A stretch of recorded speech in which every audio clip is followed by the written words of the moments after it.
หน้าที่มีก็มีหน้าชูราศีหน้าตาดีแต่ขี้เกียจคนเหยียดหยาม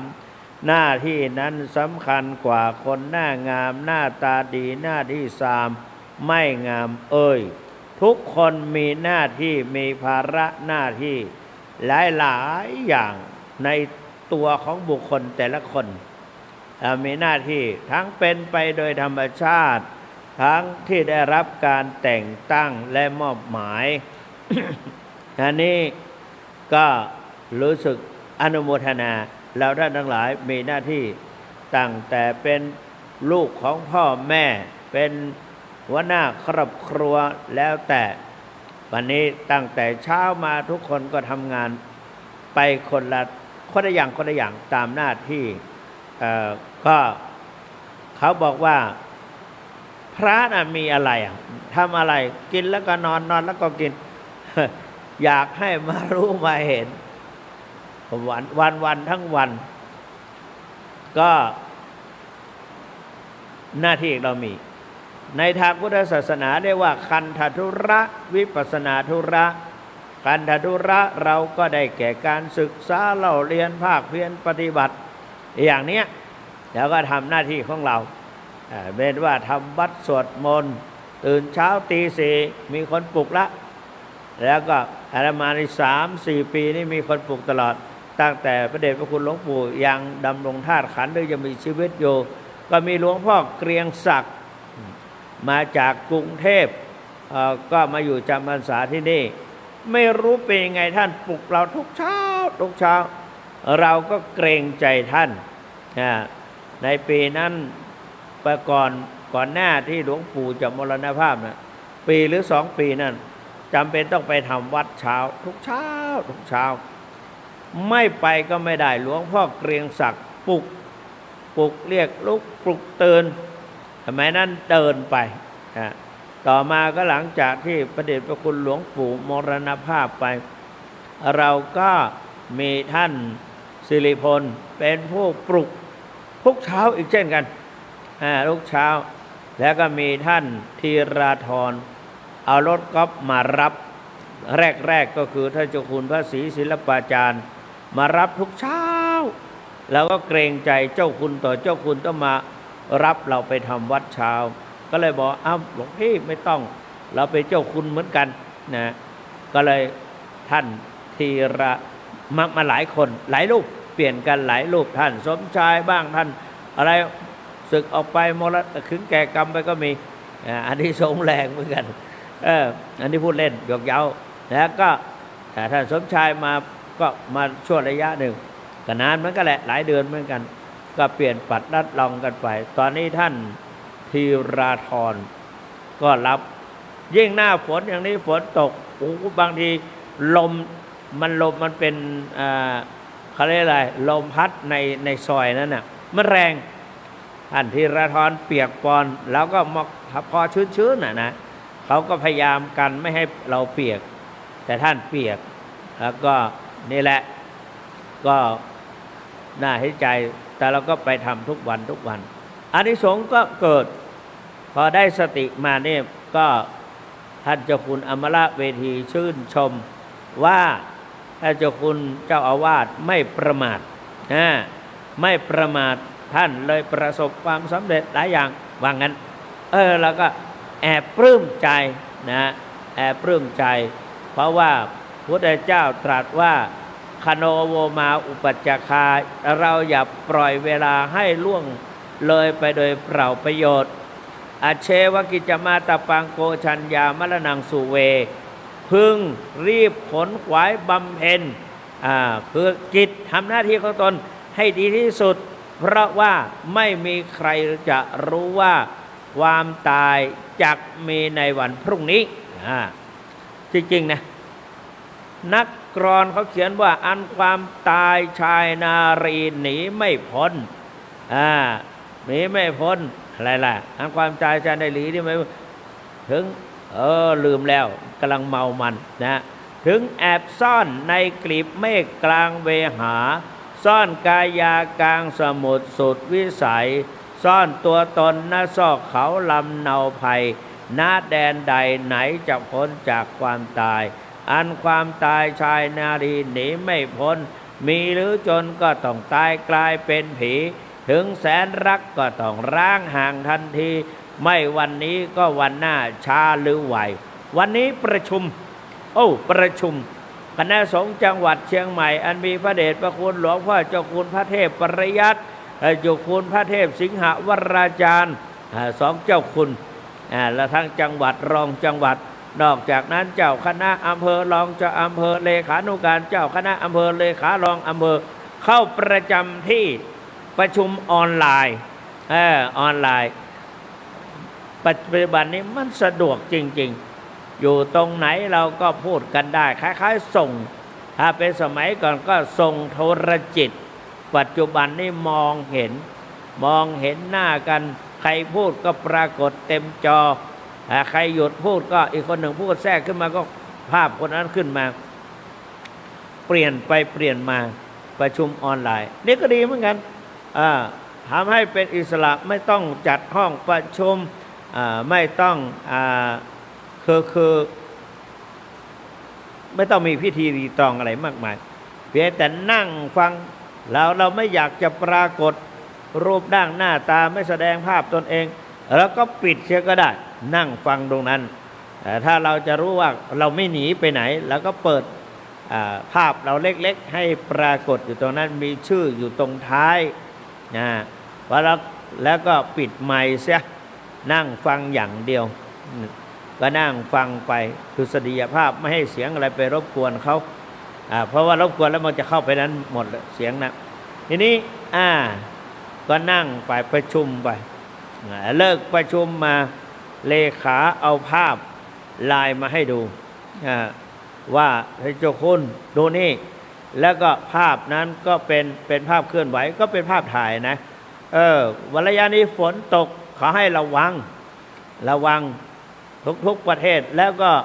โนรูอ่อนกำลังลงกลายเป็นพายุดีเพรสชั่นแต่ว่าฝนจะตกหนักตก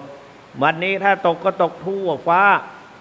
ตกทั่วฟ้าสามัคคีแม้มีเขาเรียกว่ามีความเป็นพรหมวิหารไม่ลำเอียงตกไปทั่วทุกหนและแห่งพร้อมๆกันได้รับความชุ่มฉ่ำชุ่มชื่นกันแต่ก็แปลกดีเหมือนกันนะเวลาเราไม่ทำอะไรก็ไม่ค่อยตกแต่พอเราจะมาออกมาเนี่ยตอนแรกไม่มีหัวค่ำไม่มีแล้วก็ยังโทรศัพท์คุยกับญาติโยมที่กรุงเทพบอกว่าวันนี้ไม่มีนะไม่มีฝนตกที่กรุงเทพมีหรือเปล่ากรุงเทพบอกไม่มีดีละก็จะไปไหนมาไหนได้สะดวกหน่อยพอหัวค่ำก็ยังไม่มีประชุมกันเสร็จเรียบร้อย4 ทุ่มใกล้จะ5 ทุ่มใกล้จะ4 ทุ่มพอใช่ที่ต่างประเทศที่เลขาเอาภาพเป็นภูเขาทุกสัตว์ทุกตัวตนก็ต้องออกหากินในน้ำก็มีบึงจระเข้อยู่ในเชิงเขาเป็นเขาสูงเป็นหินภูเขานั้นเป็นหินดังที่เราเห็นภูเขาต่างประเทศเป็นแต่ภูเขาหินขึ้นสูงแล้วก็มีหญ้าพรำแพมอยู่ตรงนั้นตรงนี้เขาก็ปล่อยวัวควายขึ้นไปเป็นวัวแต่นี่เป็นวัวไม่ใช่แพะแกะสุกรอะไรหรอกเป็นวัวเห็นเป็นวัวก็ขึ้นไปกำลังตะเกียกตะกายไปฟ้าผ่าเปรี้ยงลงมาหงายท้องหงายหลังกลิ้งลงมาแล้วไปตกที่บึงจระเข้แต่ยังไม่ถึงบึงจระเข้ดีตกคาอยู่ข้างบนคาอยู่หน่อยหนึ่งแต่ว่าจระเข้ก็เห็นกินอะไรอยู่งบแงบอะไรนะก็แล้วก็มานึกดูแล้วก็อีกหลายตัวก็อยู่ใกล้ๆกันห่างกันไม่กี่เมตรไม่เห็นเป็นไรแต่ตัวนั้นกำลังตะเกียกตะกายฟ้าผ่าเปรี้ยงลงพลิกคว่ำพลิกหงายลงอย่างนี้ก็มีด้วยเงี้ยทำให้เกิดว่าเนี่ยคนเราเวลาเรียกว่าหนีกรรมหนีตายไม่พ้นขึ้นสู่ซอกภูเขาแต่อันนี้ไม่ใช่ซอกภูเขาขึ้นตะเกียกตะกายขึ้นเขาไปแล้วก็กำลังก็ตัวเขาก็เกือบจะตรงเชียวละแต่ก็ยังเอียงหน่อยหนึ่ง ก็ถูกฟ้าผ่าก็เลยกิ้งหงายท้องไม่เป็นท่าเลยไม่เป็นขบวนเลยก็ตกลงมาก็ไม่รอดหลับตายก็เข้าใจว่าคงอีกสักหน่อยก็คงจะกิ้งลงไปหินอะไรไอ้ก้อนอิฐหินนั้นก็คงรับน้ำหนักไม่ไหวก็คงจะพลิกไปเองแหละก็ไปเป็นอาหารอยู่ที่อาหารของจระเข้ต่อไปที่อยู่ในบึงน้ำข้างล่างก็เป็นลาบก้อนโตของจระเข้ไปก็เราก็นึกว่าเนี่ยนะบางทีก็เป็นโชคของอีสัตว์พวกหนึ่งแต่ว่านักกรรมนักก็หนีกรรมไปไม่พ้นมันนึกถึงนิทานในธรรมบทนิทานในธรรมบทเนี่ยมีแพะหรือกวางนี่แหละกวางอาจจะไม่กวางก็แพะนี่แหละกวางนะกวางตัวหนึ่งก็เคยเกิดเป็นคนเคยเกิดเป็นมนุษย์ตอนมนุษย์แล้วก็ฆ่าสัตว์ตัดชีวิตชอบฆ่าสัตว์ตัดชีวิตแล้วก็พอใกล้จะตายโมหะครอบงำไปตายเป็นสัตว์เดรัจฉานไปเกิดเป็นพญาเนื้อหรือไปเป็นเนื้อหรือกวางเขายาวเชียวละก็ขึ้นอยู่กินแล้วก็กวางตัวนั้นก็บอกว่าพอดีเพชฌฆาตนายคนเลี้ยงกวางหรือนายพรานนั่นน่ะจับกวางตัวนั้นได้มาก็จะฆ่ากวางนั้นพูดได้ในนิทานนั้นพูดได้บอกว่าจงฆ่าเถอะยังไงคือไม่แสดงอาการกลัวตายนายพรานก็ถามกวางว่าดูก่อนเจ้าเนื้อเนี่ยพญาเนื้อให้เรียกว่าพญาเนื้อเจ้าเห็นข้าพเจ้าเงื้ออาวุธยุทโธปกรณ์เนี่ยแต่จะเครื่องประหารศัตราเหล่านี้จะประหารเจ้าเนี่ยทำไมเจ้าไม่สะทกสะท้านวางตัวนั้นหัวเราะแล้วก็พูดว่าความจริงนะข้าพเจ้าก็ข้าพเจ้าก็ไม่กลัวตายหรอกข้าพเจ้าก็จะตายอยู่แล้วนะก็จะตายอยู่แล้วแล้วก็ได้รับกรรมคือมันมีมันนิทานนี้เด็กกำลังจำอะไรทุกอย่างเอาเล่าไปให้มันจบซะก่อนดีกว่านะก็วันละทีนี้นายพรานก็บอกว่าเจ้าจะตายได้ยังไงในเมื่อข้าไม่ฆ่าเจ้ายังไงข้าพเจ้าก็จะตายภายในไม่กี่นาทีนี่แหละเนี่ยว่างั้นภายใน1 ชั่วโมง2 ชั่วโมงในช่วงยามนี่แหละเนี่ยนายพรานก็จะดูข้าจะดูเลยสิว่าเจ้าจะตายยังไงกวางตัวนั้นก็ขึ้นโกดหินก็อย่างที่วัวตัวนั้นขึ้นไปเนี่ยขึ้นโกดหินไปกินหญ้าพอขึ้นไปฟ้าผ่าเปรี้ยงลงมากวางนั้นก็ตายจริงๆด้วยตายจริงๆด้วยกรรมนี่มีจริงแต่ว่ากวางตัวนั้นรู้ว่าตัวเองจะต้องตายเพราะฉะนั้นเราท่านทั้งหลายหลวงพ่อทองได้พูดอยู่ให้พวกอาตมาได้ยินเสมอว่าว่าเราท่านทั้งหลายนั่นน่ะอย่าประมาทในชีวิตอย่าหลงกับความสุขในชั่วระยะในปัจจุบันอย่าหลงความเป็นหนุ่มอย่าหลงความไม่มีโรคอย่าหลงความสบายอย่าหลงกับความเมามันบริโภคเครื่องอุปโภคบริโภคทั้งหลายได้ปัจจัย4เนี่ยอย่าไปหลงเพราะนั้นจงพิจารณาแล้วก็จงนึกถึงว่าพระพุทธเจ้าตรัสว่าอัจเชวกิจมาตปังโกชัญญามรณังสุเวจงรีบปฏิบัติหลวงปู่ว่าปฏิบัติจงรีบปฏิบัติกรรมฐานภาวนาเสียแต่วันนี้เพราะเราไม่รู้ว่าเราจะตายในวันพรุ่งนี้แล้วก็เราไม่รู้ถ้าก็พูดอย่างเงี้ยและไม่รู้จากที่ตายเราก็ไม่สามารถจะรู้ได้เพราะฉะนั้น พระผู้ทรงธรรมทั้งหลายท่านจะพูดถึงเรื่องความไม่ประมาทอย่างพระพุทธเจ้าเป็นต้นพระพุทธเจ้าก็บอกว่าจงอย่าประมาทจงนึกถึงความตายเรียกว่ามรณสตินึกถึงความตายสบายนักมันหักรักหักหลงในสงสารบรรเทามืดโมหันอันธการทำให้หายสะดุ้งไม่ยุ่งใจบางคนท่านสาธุชนทั้งหลายมีความโลภโมโทสันเมามันเกี่ยวกับการที่จะได้ทรัพย์สินเงินทองทั้งทางตรงและทางอ้อมซึ่งไม่ใช่ของตัวเองนะไม่ว่าจะเป็นทางไหนก็อาตมาจะไม่บ่งชัดนะเดี๋ยวมันจะเข้าคนไม่ได้อันตรายก็นี่แหละก็อายุก็เยอะกันแล้วแอบถามดูอายุเท่าไหร่โอ้เลยพระพุทธเจ้าไปแล้วก็มีแต่ว่าทุกคนบางครั้งบางเขาก็ยังหลงเมามันกับอะไรต่างๆเพราะฉะนั้นนี่แหละพอใกล้จะตายเท่านั้นแหละในอรรถกถาพระสุตตันตปิฎกว่าเกิดวิปฏิสารคือความเดือดร้อน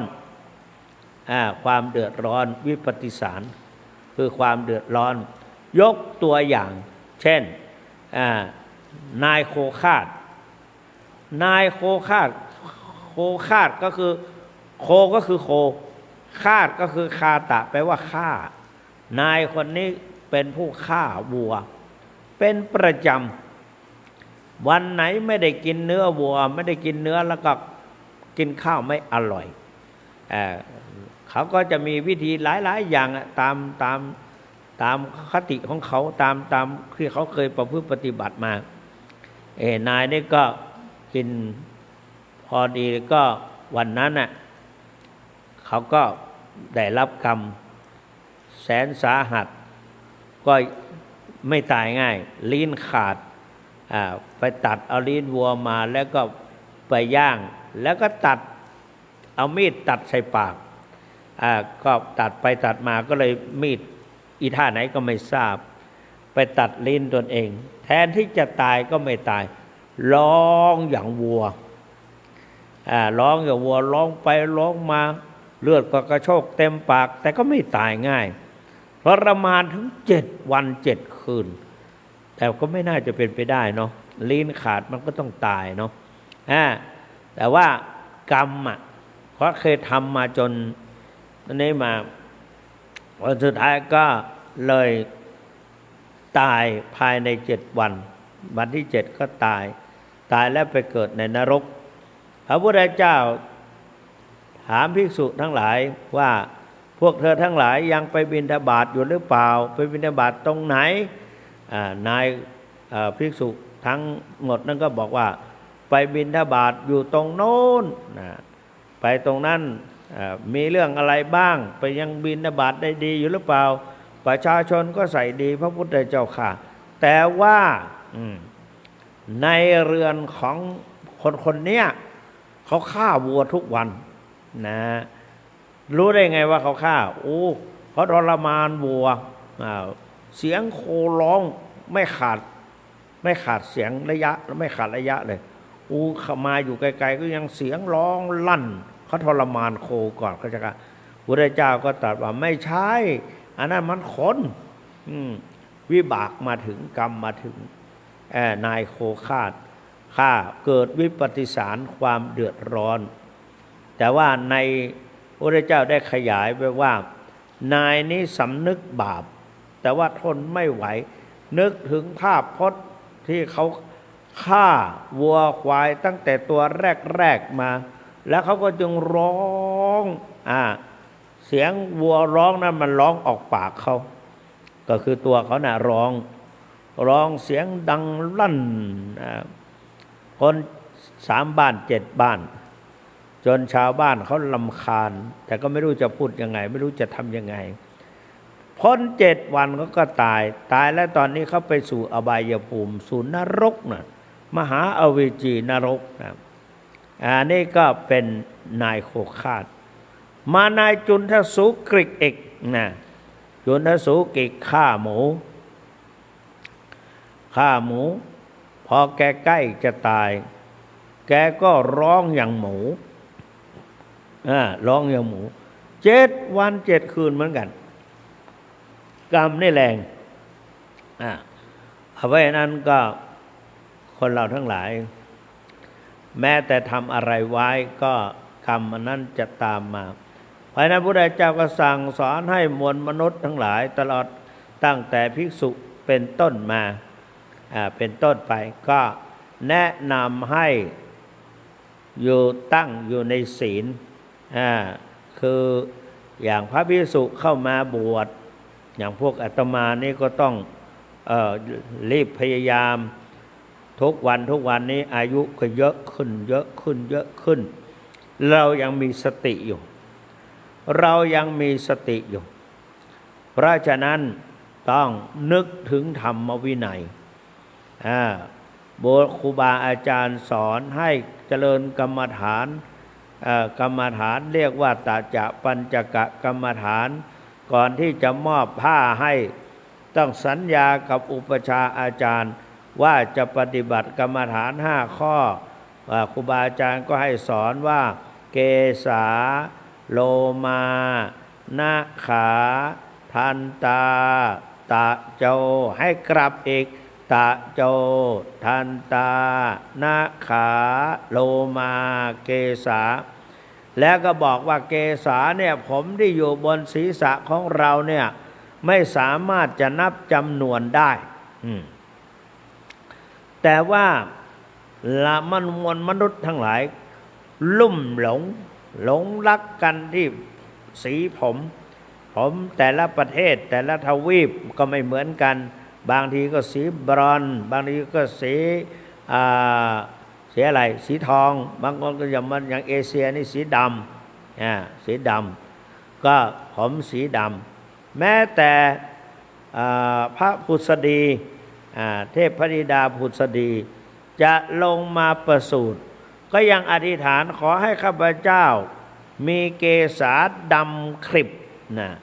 ดำคริบแล้วก็ดุจปีกแห่งแมลงค่อมทองปีกแมลงทับไม่ใช่แมลงค่อมทองปีกแมลงทับขอให้ผมเนี่ยดำคริบเปรียบเหมือนกับปีกแมลงทับบ้านเฮาก็แมงคับเนาะปีกแมลงทับแมลงค่อมทองนี่เป็นแมงเม่าพระปัจจุบันหลายรูปไปแปลว่าแมลงค่อมทองเราก็เผลอไปด้วยฟังดูแล้วมันชัดแต่ท่านไม่เข้าใจความหมายว่าค่อมทองคืออะไรค่อมทองก็แมลงเม่าแต่ในที่นั้นบอกว่าแมลงทับแมลงทับขอให้ผมงามแต่แล้วผมมันเนี่ยพอสับคนสมัยได้ก่อนพอปกครองกษัตริย์นี่ปกครองกษัตริย์ก็ตามนายบ้านนายจ่าบ้านอะไรต่างๆก็พอ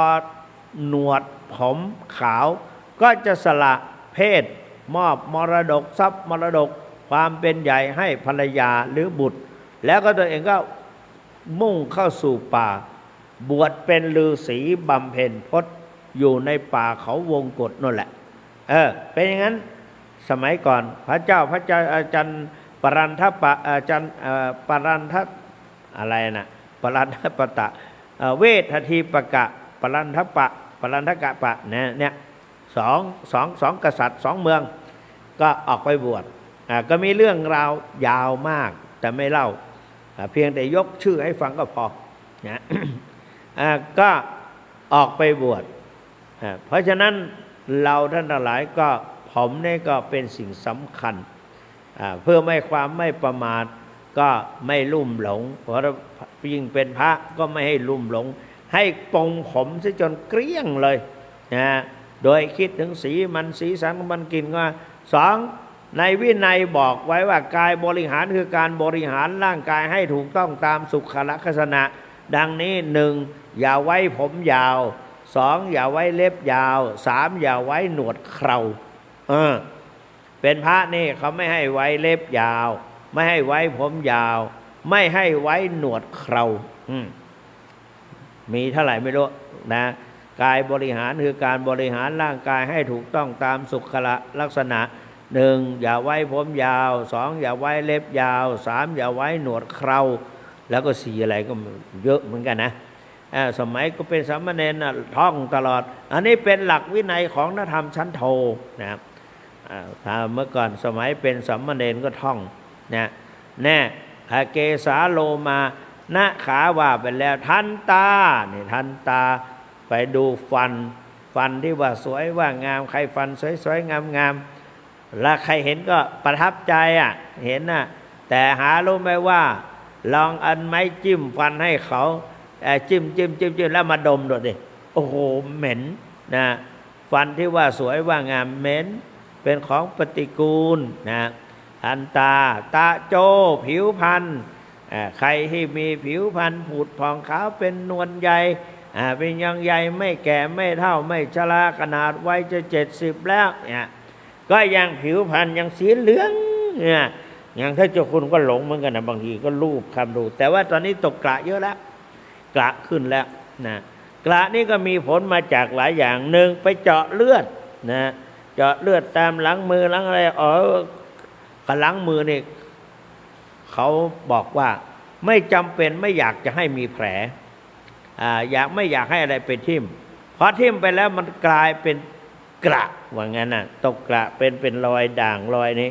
แต่นี่ก็เป็นรอยเป็นจ้ำเขาก็บอกว่าถ้าเจ้าคุณเวลาเจาะเลือดไม่อยากให้เขาเจาะหลังมือสิให้เจาะที่ข้อแขนข้อพับเนี่ยก็ไม่รู้ว่าเดือนหนึ่งเขาก็3 เดือนก็ไปเจาะครั้งหนึ่ง3 เดือนก็ไปเจาะครั้งหนึ่งก็เพื่อใกล้จะตายมาก็คงหลังมือก็คงดำไปทั้งมือละก็ไม่เป็นไรก็รักษานะรักษาเนี่ยอย่าไว้หนวดเขาอย่าไว้เล็บยาวผิวพรรณนะผิวพรรณนี่ก็เป็นของปฏิกูลให้พิจารณาอย่างนี้นะแล้วก็อย่าหลงเป็นกรรมฐานเมื่อไม่เห็นเป็นกรรมฐานว่าสิ่งเหล่านี้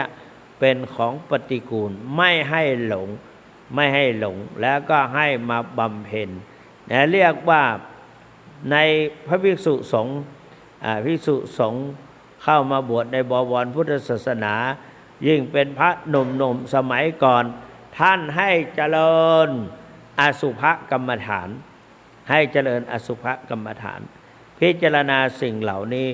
เป็นของปฏิกูลเป็นของไม่ดีไม่งามเป็นไม่สวยไม่งามมีนางรูปนันทาเถรีรูปะแปลว่ารูปร่างนันทะแปลว่าความยินดีความเพลิดเพลินในรูปร่างของตนนี่อันนั้นเป็นน้องสาวของเจ้าชายสิทธัตถะเป็นน้องสาวของเจ้าชายนันทะเจ้าชายนันทะกับเจ้าหญิงรูปนันธาเจ้าหญิงรูปนันธานี่สวยงามที่สุดเกิดในบรรดาเจ้าหญิงทั้งหลายรูปนันธาสวยงามที่สุดเพราะนั้นรูปนันธาคนอินเดียสาวอินเดียเป็นเจ้าหญิงเจ้าชายเมืองอื่นส่งบรรณาการมาส่งเครื่องอะไรมาขอนางรูปนันธาไม่ประสงค์จะแต่งงานกับใครนะพอครั้งหนึ่งอดีตชาติท่านก็เป็นสวยงามเหมือนกันแต่ไปริษยาคนใช้สาวใช้เอาผงหมามุ้ยไปโรยที่นอนเขาทำให้เนื้อตัวเขาผุพองเกิดมาเนี่ยกรรมมันมีนะพอเกิดมาเป็นเจ้าหญิงมาเป็นน้องสาวของพระพุทธเจ้าก็มีครั้งหนึ่งอยู่ดีๆก็มีผื่นขึ้นตามตัวมีตุ่มมีอะไรขึ้นตามตัวเป็นแผลด้วยมีน้ำเหลืองน้ำหนองไหลเยิ้มขึ้นหน้าขึ้นตาทำให้ไม่สวยวันนั้นพระพุทธเจ้าเสด็จไปนางรูปนันธาเจ้าหญิงรูปนันธากลัวพระพุทธเจ้าเห็นใบหน้าของพระพักตร์ของพระนางว่าไม่สวยไม่งามก็ผ้าคลุมศีรษะเขาก็คลุมอยู่แล้วแหละคนอินเดียแต่ว่าคลุมวันนั้นไม่ประสงค์จะมาเฝ้า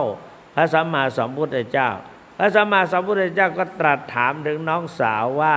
รูปนันธามีนี่ที่ไหนเนี่ยไปเรียกมาสิสาวใช้ก็บอกว่าขอถวายพระพรพ ระนางรูปนันธาไม่ประสงค์จะเข้าเฝ้าเพคะเนี่ยพระเจ้าก็ถามว่าทำไมไม่ประสงค์จะมาหาเรานางเหล่านั้นก็ทูลว่าพระนางมีผื่นมีตุ่มมีผื่นมือตั้งกายผุพองหน้าตาดูไม่ได้มีน้ำเหลืองน้ำหนองเยิ้มก็พระเจ้าก็มานี่จะบอกยาให้ถ้าไม่มาไม่หายนะเนี่ยให้นางสาวใช้ไปบอกสาวใช้ก็ไปบอกไปทูลพระนางก็รีบเสด็จมา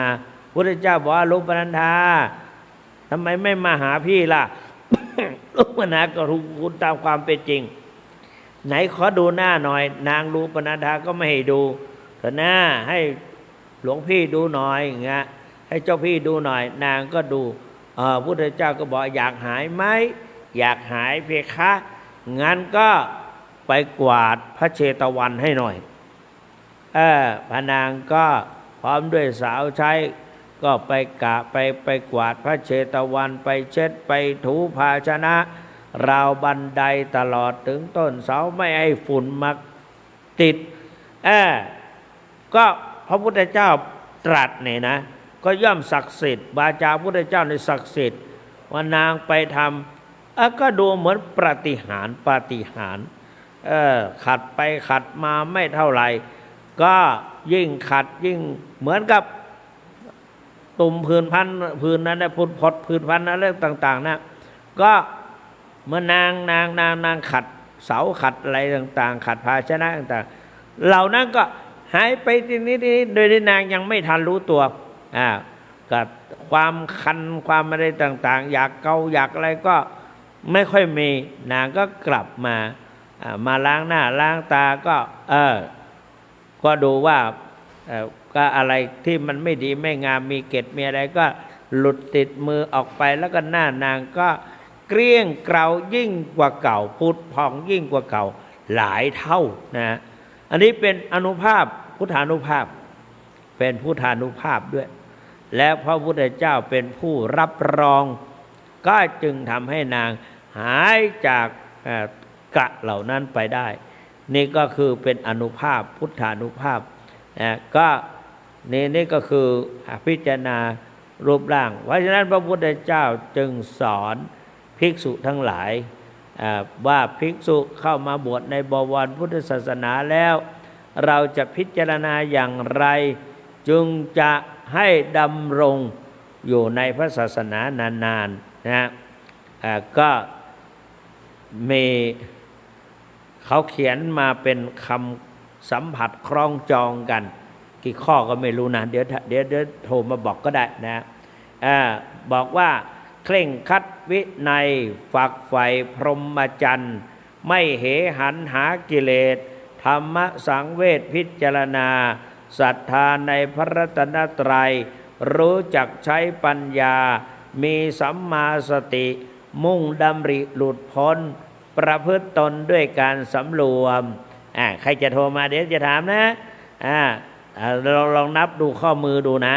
เข่งคัดวินัยฝักใฝ่พรหมจรรย์ไม่เหหันหากิเลสธรรมสังเวชพิจารณาศรัทธาในพระรัตนตรัยรู้จักใช้ปัญญา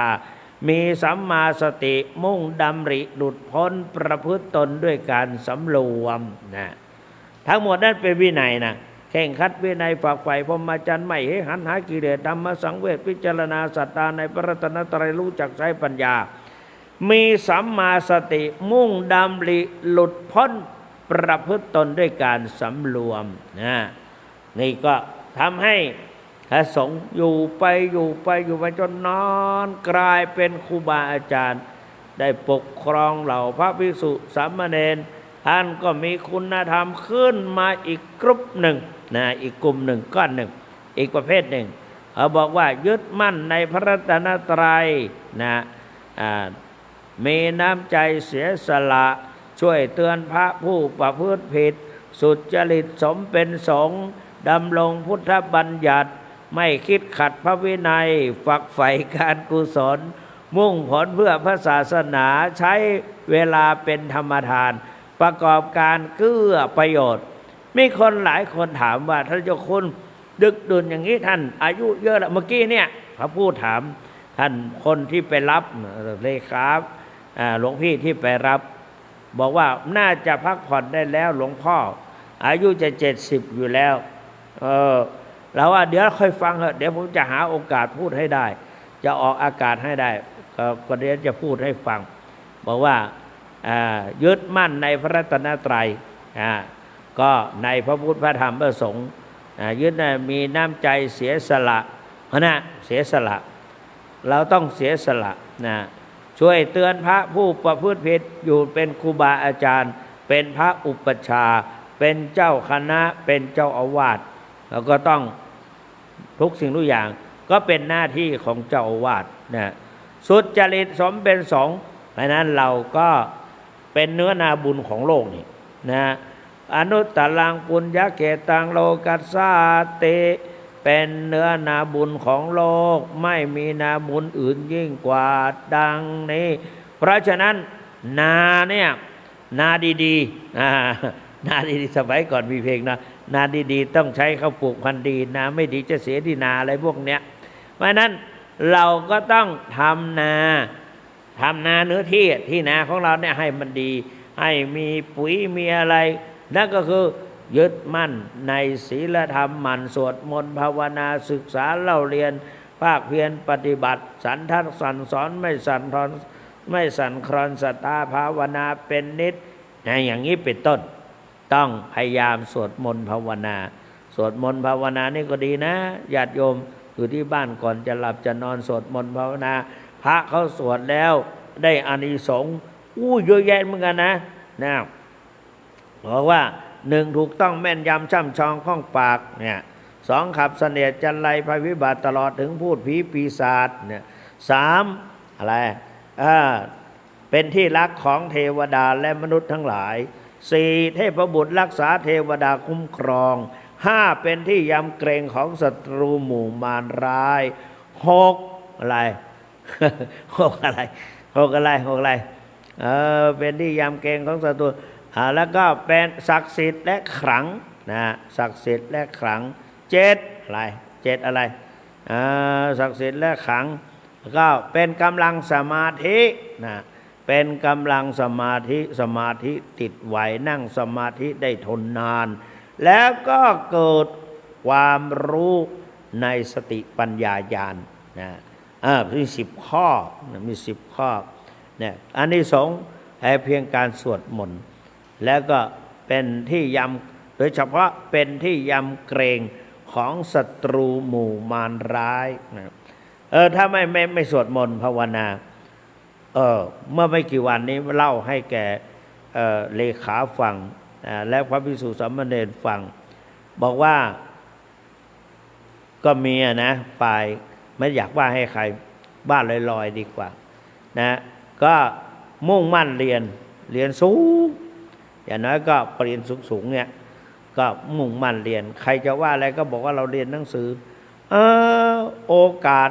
ใดโอกาสหนึ่งมารเข้าสิงทำให้เกิดความขี้เกียจ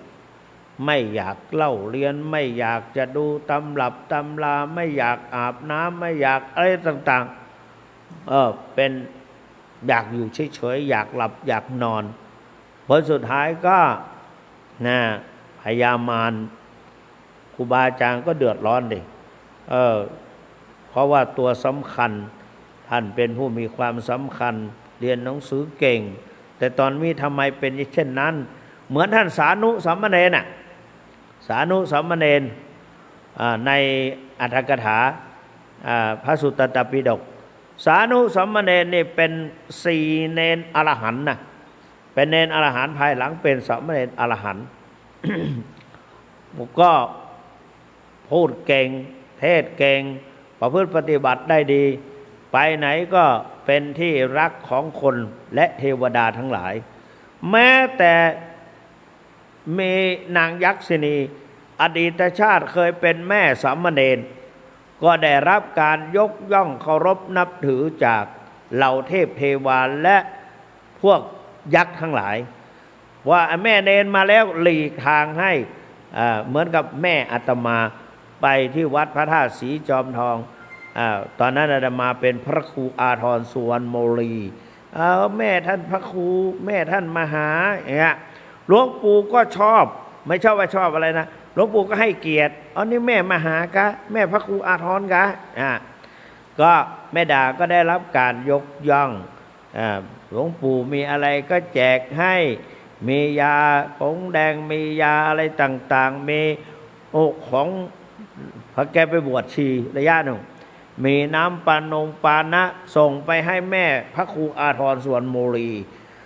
แม่พระครูอาทรสุวรรณโมลีพอเขาเห็นว่าได้รับการยกย่องหมู่แม่ชีทั้งหลายก็เคารพยกย่องคุณแม่ไปทั่วแม่ตาเกือบจะไม่ศึกขาลาเพศตอนนั้นยุ่งอะดิก็เราก็เลยบอกว่าได้เวลาแล้วศึกเหอะเหมือนกันนะ กลัวจะไปนี่นางยักษินีนี่ก็ได้รับการยกย่องจากเหล่าเทวาทั้งหลายวันหนึ่งสานุสามเณรมันก็แก่เป็นหนุ่มนะก็เผลอมาก็ความเป็นหนุ่มของเขาก็ไม่อยากจะอาบน้ำไม่อยากจะอะไรต่างๆไม่อยากจะซักผ้า ไม่อยากบิณฑบาตไม่อยากทำวัดสวดมนต์ก็ไปลาแม่ปัจจุบันกำลังเขาเรียกว่าล่อนข้าวสารนะตำข้าวสารแล้วก็ใส่กระด้งไม่ใช่มันเขาเรียกอะไรตะแกรงดีกว่าบ้านเขาคือว่าหึงเนาะหึงเราใส่ตะแกรงก็ร่อนอยู่แล้วก็มีกระด้งรองเงี้ยเพื่อจะฝัดจะอะไรต่างๆก็แม่ก็ซาวข้าวอยู่เก็บเอาเม็ดข้าวเปลือกออกเหลือแต่ข้าวสารเนนก็แม่ก็สังเกตดูเนนมอมแมมไม่เรียบร้อยนุ่งห่มก็ไม่เรียบร้อยผมก็ยาวไม่ยอมปรุงไม่ยอมอะไรถามว่าเป็นไงเนนทำไมไปทำอย่างนั้นนะลูกโยมแม่อาตมาอยากศึกทำไมเนนก็อ้างเหตุผลไปทุกอย่างไม่อยากจะทำวัดสวดมนต์ไม่อยากจะทำอะไรเนี่ยอยากจะศึกอย่างเดียวแม่ก็แม่ไม่ทำลายน้ำใจแม่ก็ปล่อยให้เนนพูดไปเนนหย่อนศีลหย่อนธรรมไม่ทำวัดสวดมนต์มาเป็นเวลาหลายเดือนเป็นเวลาแรมเดือนว่างั้นเถอะทีนี้ก็เดือดร้อนไปถึงนางยักษินีก็ลูกเนนเราไปไหนผมมองเนื้อมองใต้มองในวัดมองตรงไหนใต้ล่มไม้เคยปฏิบัติธรรมไม่มีอยู่เพราะสุดท้ายเนนก็มองมาที่บ้านกำลังนั่งคุยกับโยมแม่อยู่ทำไมลูกเนนเราปล่อยผมยาวหนวดเครามีแล้วก็ผ้าผ่อนก็ไม่เรียบร้อยไหนฟังดูดิเขาไปพูดอะไรก็ได้ยินเสียงว่าโยมแม่อนุญาตให้อาตมาศึกเถอะโยมแม่ก็ไม่ว่าอะไรหัวสุดท้ายก็นางยักษินีก็เพราะว่าถ้าเนนศึกไปแล้วเหล่าเทวาจะไม่นับถือแกไม่ได้ฆ่าให้ตายก่อนดีกว่าก็เลยเข้าสิงเนนชั่วเนนก็ดิ้นตาเหลือกหงายท้องเตะกระด้งโยมแม่ข้าวสารปลิวว่อนแม่ก็ตกใจอะไรนี่ก็เห็นลูกน้ำลายฟูมปากก็หอบลูกก็ไม่แล้วก็พันนาทำไมพวกเราพูดผีปีศาจร้ายทำไมใจร้ายใจโหดเข้ากระสิงกระทั่งล่างของสามเณรว่างั้นนางยักษ์ก็พ่นออกปากเนนมานางเป็นแม่ภาษาอะไรภาษาอะไรลูกเนนซึ่งได้เคารพนักเป็นที่รักเคารพของประชาชนทั้งคนและมนุษย์ทั้งหลายตลอดทั้งนั้นฉันเป็นแม่ในอดีตไปตรงไหนก็ได้รับการยกย่องมีแต่คนหลีกทางมีเหล่าเทวาหลีกทางให้ข้าแต่ตอนนี้เนนจะมาศึกขาลาเพศจะมาฉีกหน้าขายตาข้าก็ว่ากันไปนางก็เลยร้องห่มร้องไห้เจ้าเป็นแม่ภาษาอะไรจะเสียสละเพื่อลูกก็ไม่ได้นี่จะเพียงแต่แค่นี้ยังจะฆ่าลูกเนี่ยแกไม่ใช่แม่จริงๆเหมือนแกไม่มีธรรมะความเป็นแม่เลยเงี้ยแต่ฉันนี่ดิฉันเป็นแม่ของเขาจริงๆฉันเป็นแม่พระจริงๆแม่เนรจริง แล้วก็ผลสุดท้ายก็นางยักษิณีก็ได้สติไหนแกบอกว่าแกเป็นแม่แล้วถ้าแกฟื้นขึ้นมานะถ้าเนนฟื้นขึ้นมาแกจงปลอบใจขอให้เนนนะกลับตัวกลับใจได้ไม่ต้องศึกษาลาเพศหมั่นไปสวดมนต์ทำวัดภาวนาและก็บิณฑบาตกวาดวัดกวาดว่าปฏิบัติครูบาอาจารย์ก็จะเจริญรุ่งเรืองพอนางยักษิณีออกไปเนนได้สติก็เลยถามแม่ว่านี่อะไรกันเนี่ยทำไมกระด้งแม่กระจัดกระจายทำไมโยมแม่ร้องไห้อย่างงี้แม่ก็บอกว่าเมื่อกี้ผีเข้าสิงร่างกายยักษิณีมาสิงร่างกายของเนนนี่มีในอรรถกถานะในอรรถกถาพระสุตตันตปิฎกไม่รู้ว่าภาคอะไรเนาะนี่มีจริงๆก็เนนก็กลับได้สติละอายใจสงสารโยมแม่และละอายแก่นางยักษิณีซึ่งเป็นอดีตชาติของแม่จะทำอะไรต่างๆแม่รู้แม่เห็นเหล่าเทพเทวาทั้งหลายต่างรู้ต่างเห็นแสดงว่าพฤติกรรมของเราเนี่ยไม่ว่าจะเหินเดินย่างไปตรงไหนก็มีใครไม่อื่นไม่เห็นตัวของเราก็เห็นแต่ไม่พ้นสายตาของเหล่าเทพเทวาเพราะนั้นเนนก็มีสติสำรวมตั้งใจเจริญได้ทำกิจวัตรทุกอย่างไม่บกพร่องตั้งใจเจริญกรรมฐานภาวนาไม่ช้าไม่นานสานุสัมมเณรก็สำเร็จเป็นพระอรหันต์ตั้งแต่ยังเป็นสัมมเณรนี่เห็นไหมเพราะนั้นเราท่านทั้งหลายยิ่งเราก็ยิ่งเป็นคนแก่เองก็วันแก่คนแก่นี่เดี๋ยวจะเอามาพูดให้ฟังทีหลังว่าเรามีชราภาพแล้วเราควรจะทำอะไรเพราะเวลาเราเหลือน้อยเหลือน้อย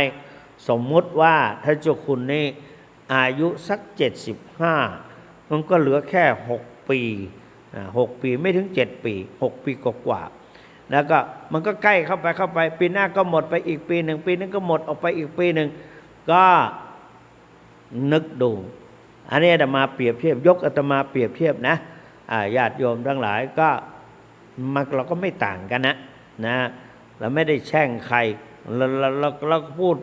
เป็นพระเนี่ยเราเตือนตัวเองว่าเชวกิจมาตปังโกชัญญามรณังสุเวเนี่ยจงรีบทำความเพียรเสียจากวันนี้เพราะไม่มีใครจะรู้ได้ว่าความตายจะมีในวันพรุ่งนี้0817830215วันนี้ให้12 นาที0817830215ใครจะโทรเข้าไปคุยกับพระเจ้าคุณก็โทรเข้าไปได้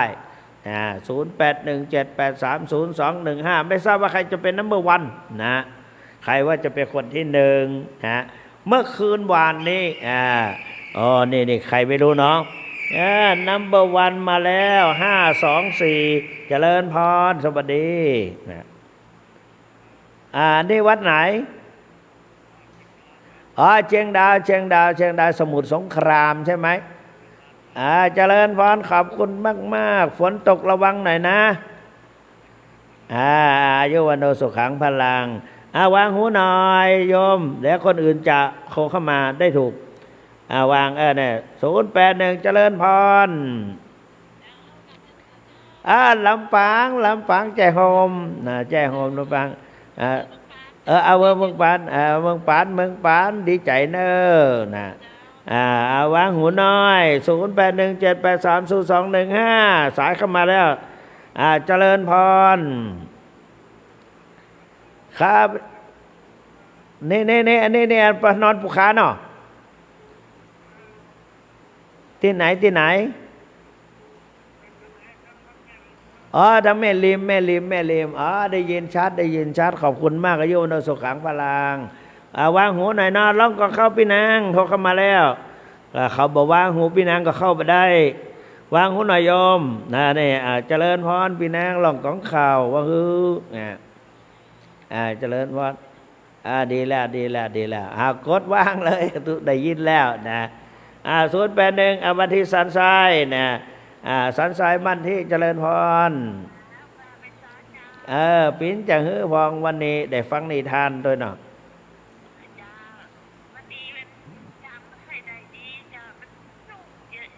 ไม่นั่นนะเจ้าคุณก็จับต้นชนปลายมาได้ อายุวันโนสุขังพลังเนอวางหูหน่อยสันไซ081788เจริญพรนะเจ้านี่ที่ไหนเจ้ายายแดงปะคอยใต้สาธุฝนตกเจดีย์ที่วัดศรีสุวรรณพังนะหันล่ะไปพอล่ะโอ้เปิ่นได้ไปบ่ได้เป็นหยังวางหูน้อยอันยายพี่เปรมจิตโทรเข้ามาโทรเข้ามาเปรมจิตวางหูแล้ว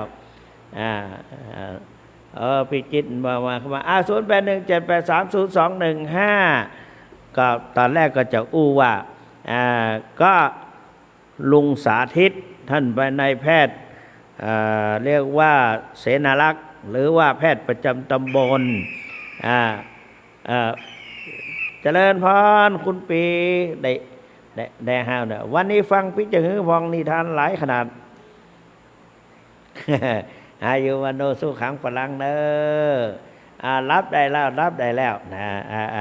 0817830215พี่เป็นจิตวางหูหน่อยกดวางหน่อยนะเจริญพร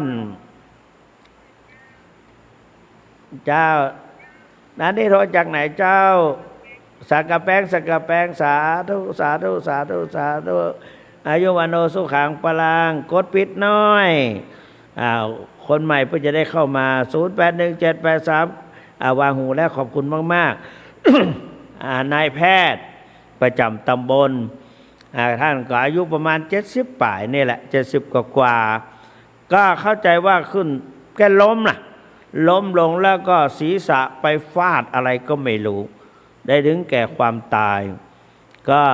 ลูกสาวนำสรีระนำศพมาตั้งบำเพ็ญกุศลที่ศาลาบำเพ็ญบุญวัดพระธาตุศรีจอมทองวรวิหารที่นี่แล้วก็โทรมาหา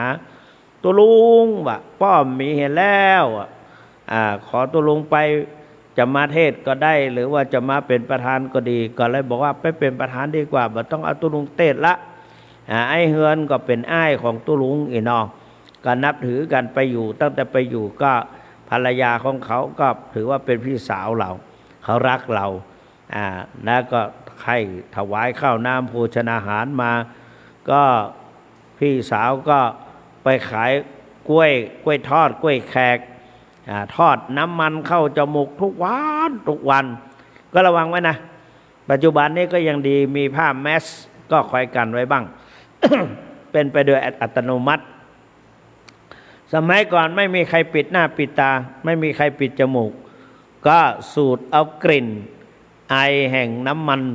มันทอดต่างๆก็ปรากฏว่าเป็นมะเร็งข้างในแล้วก็อายุไม่เท่าไหร่ก็ได้ถึงแก่กรรมไปเราก็ไปแสดงความเสียใจและก็ไปถือว่าเป็นพี่สาวคนหนึ่งเพราะเราจากกรุงเทพมาอยู่จอมทองแล้วก็เขาก็ให้ความรักความเมตตาเขาก็มองเราเป็นตุน้องเงี้ยแล้วก็ส่งข้าวน้ำโภชนาหารให้ขบให้ฉันมีอะไรก็มาให้ก็เราเกิดมาชาตินี้ไม่มีพี่สาวก็ได้รับการได้อุปถัมภ์ก็นับถือเป็นพี่สาวจากไปก็พี่ชายยังอยู่เงี้ยก็มาถ้าก็ไม่แต่งงานก็จนถึงมีลูกมีหลานมีเหลนนั่นแหละแล้วก็เวลาเจ้าคุณไปบิณฑบาตท่านก็จะหอบหิ้วมาพลุงพลังมาส่งแต่ว่าเราระยะหลังๆนี่เราไม่ได้เข้าไปบิณฑบาตข้างในแต่มารู้ก็เสียดายนะเนี่ยความตายเขาไม่ได้ตั้งใจที่จะตายแต่เขาก็ในวันนี้มาพูดถึงเรื่องความตายก็เพราะว่าถ้าเลขาเอาคลิปขอควายคลิปมาให้ดูเกี่ยวกับวัวขึ้นภูเขาแล้วก็ถูกฟ้าผ่าตายหงายท้องพลิกหงายท้องหงายความพลิกหงายท้องหงายความลงมาเนี่ยก็ลงมาถึงแก่ความตายและนอกจากนั้นก็อะไรหลายๆอย่างก็มาประดังกันเลยทำให้ได้พูดในเรื่องนี้วันนี้เหลือเวลาอีก5นาที0817830215ใครจะโทรเข้ามาหาท่านเจ้าคุณก็ เป็นวันสุดสัปดาห์แล้วนะพรุ่งนี้ไม่ได้คุยแล้วนะแต่ไม่ได้ไปไหนเพราะว่าไม่มีวันเวลาจะออกนะก็จะถึงก็โน่นเองละก็ไม่ทราบวันไหนต้นเดือนไหมเสาร์ต้นเดือนและเสาร์ท้ายเดือนพุธวันพุธหน้าออกใช่ไหมท่านเลขายังพุธหน้ายังไม่ออกไปออกอีกพุธที่สองแล้วก็พูดสุดท้ายสัปดาห์ก็นั่นแหละท่านสาธุชนทั้งหลายมีโอกาสจะได้ฟังอาตมาก็ตั้งใจจะนำเอาวิปัสสนาในแนวสติปัฏฐาน4เพราะว่าสำนักนี้เป็นสำนักวิปัสสนาหลวงปู่ฝังไว้ว่าให้พูดเรื่องวิปัสสนาเยอะๆนะก็ที่จริงเตรียมมาแล้วล่ะแต่ว่าไปเหลือบไปเห็นท่านเลขาแล้วก็ได้ร่วมประชุมแล้วก็อะไรต่างๆก็เลยนำเอาสาระที่เป็นปัจจุบันแล้วก็ฝนตกโนรูอะไรกลายเป็น depression แล้วก็ฝนก็ตกลงมาก็ให้ระวังสุขภาพอะไรต่างๆก็เป็นอันว่าเราก็เอานี่ไปก่อนแต่เดี๋ยวก็ในสัปดาห์หน้าโนรูก็หายกลายเป็น depression ปีเช็ด depression ก็อาจจะเหือดแห้งหายไปก็ไม่เป็นไรก็เป็นธรรมดาฟ้าฝนเวลาเขาไม่ตกเราก็ยังบวงสรวงยังมีการตั้งเทศธรรมคาถาปาช่อนมาเจริญพรยังมีเวลาอีก3 นาทีเจริญพรเจ้านี่โทรจากไหนเจ้าล้านตองสังกะแปงไปปาทุกปีเพื่อนละพระครูละที่วัดป่าตึงปากามาได้อูกับเพื่อกับไข้หัวพยักหน้ากับงอกหัวนะไปกลัวยังเพื่อนมากลัวแหละเราต้องกลัวกันเนาะมาโอ้ยไม่มียอดไม่ยังกำบาทขอกินเหมือนกันกุคนแหละตู้เจ้าเนาะบินทบาทออกไปนะก็ใส่บาทอย่างเดียวกันนั่นแหละนะเป็นตู้เจ้ามันสมมุติบ่ได้เนาะดีละที่โทรมาอายุวันโนสุขังพลัง0817830215แล้วเวลาอีก2 นาทีมีค่า0817830215เดี๋ยวก็จะได้ลากันได้ไปจำวัดพักผ่อนเตรียมตัวในวันเช้าวันพรุ่งนี้มีรายการ3 รายการเห็นละตอนเช้า9 โมงก็มีตอนบ่ายก็มีตอนกลางคืนก็มีไม่รู้มีอะไรนะแต่เห็นมี3 รายการพรุ่งนี้เจ้าคุณมี3 รายการ0817830215พระครูจะปิดเครื่องแล้ว0817830215เป็นอันว่าเอาแค่นี้นะใครไม่ต้องโทรเข้ามาแล้วเพราะฉะนั้นพุทธานุภาเวนะด้วยอนุภาพแห่งคุณพระพุทธเจ้าพระธรรมเจ้าพระสงฆ์เจ้าตลอดถึงกุศลผลบุญที่เราพวกท่านทั้งหลายได้ร่วมกระทำบำเพ็ญให้เป็นไปแล้วจะรวมกันเป็นตบะเดชะอภิบาลคุ้มครองป้องกันประโหมรักษาทุกท่านให้แคล้วคลาดจากพยันตรายภัยพิบัติพบความสุขสวัสดิ์พิพัฒนมงคลสมบูรณ์ผลดังที่ตนได้ตั้งไว้ทุกๆประการเทินขอเจริญพร